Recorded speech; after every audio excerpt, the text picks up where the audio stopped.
Magandang araw mga tropa. For today's video nga pala, meron tayo ditong Toyota Land Cruiser Prado.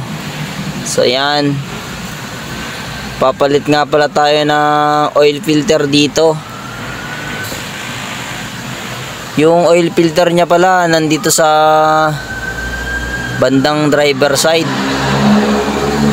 mga tropa. Yan,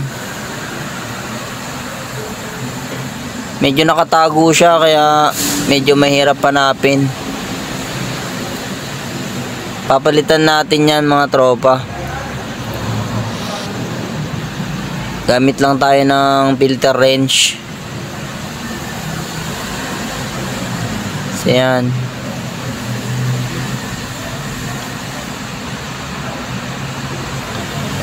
katapos may pwesto nung filter wrench, luluwagan na yan mga tropa.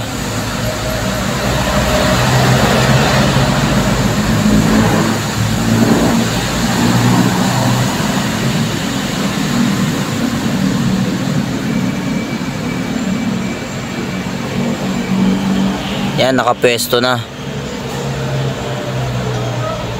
Gamit na tayo dyan ng mga extension, tapos ratchet mga tropa.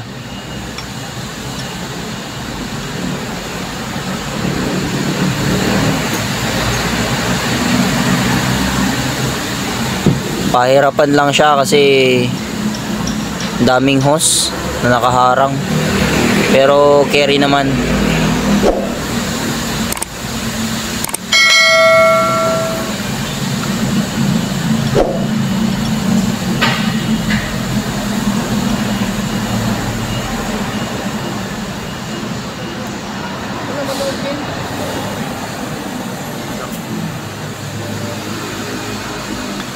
So yun mga tropa, pagkatapos luwagan ng konti, pwede nang kamayin para matanggal na yung lumang oil filter.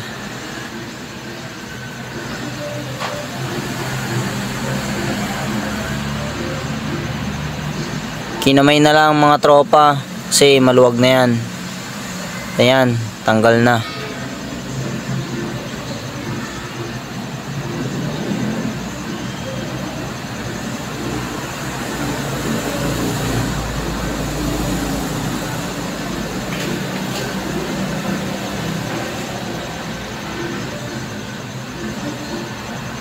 Tapos ito na yung bagong ipapalit mga tropa.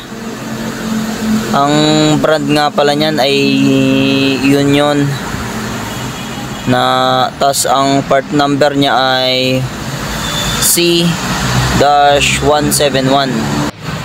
Magandang klase yan mga tropa, made in Japan. Same lang pala sila ng oil filter ng Toyota Innova at saka Fortuner mga tropa. So yan, nakalapat na siya mga tropa. I-rotate na lang yan para iwas leak. So yun lang mga tropa. Thanks for watching.